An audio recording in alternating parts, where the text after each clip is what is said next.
But there are new security concerns about the main Olympic park, and that's because just last Friday, Brazil fired the security firm it had hired to do security screening here. So now the federal and state police will take over those jobs, Elaine, just days before the games begin. Ben, is security more focused on the dangers outside the sporting venues or a potential attack that could come within?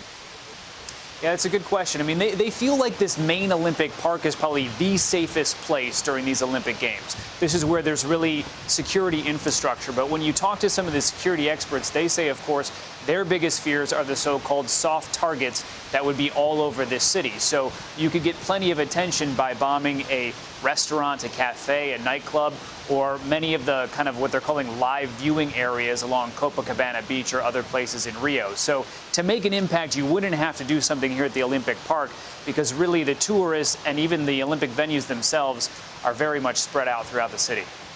Ben, you touched on it at the end, but what has been the mood from the tourists and athletes visiting?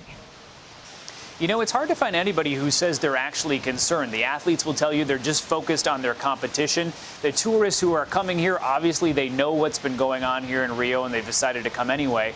We talked to one mother at the airport today. She brought her 3 kids from Vermont, and she said they're just excited to see their first Olympics. Ben Tracy in Rio for us. Ben, thank you.